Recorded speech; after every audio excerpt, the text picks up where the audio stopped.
Everyone in Deepwoken wants crowns, whether it's to get the latest thresher mount or to prepare for any future content that comes out, but no one seems to have a good way to farm these solo or a group to be the most time efficient possible. This guide will show you how to farm the gigantic amount of 3 crowns needed to get your very own thresher jockey, as well as any future crowns that you may need for future content that comes out. We'll be showing you the most consistent method to earn crowns as a solo player, as well as the best group option for farming crowns. So we're going to begin with the most obvious method, and that's Layer 2. Beating Etheron in Layer 2 awards you 1 crown. This is going to be your most consistent optimal method for farming crowns because you don't need anyone else to beat Layer 2.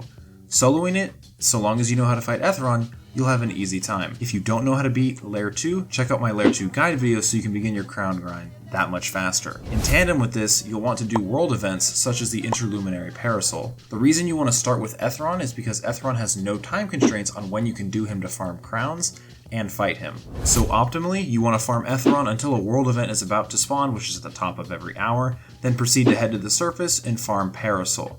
You'll get plenty of Kirsa medallions, crowns, and other good loot along the way. With that in mind, we'll jump into our next part of our crown farm, which is group farming with Parasol. Parasol is by far the easiest world event to farm for groups, namely due to its lack of area attacks and the ability to kite it pretty easily, meaning that you can spam range attacks or cannons and move away faster than it can hit you. The Parasol will spawn near the Broken Songseeker Sea Gate where you can go to Primadon when its world event happens, traveling along the edge of Songseeker and carving a path towards the Fort Merit Sea Highway Gate. Around 3 to 5 people can kill the Parasol with cannons with relative ease, allowing you to then hop servers after claiming the crowns and the free loot.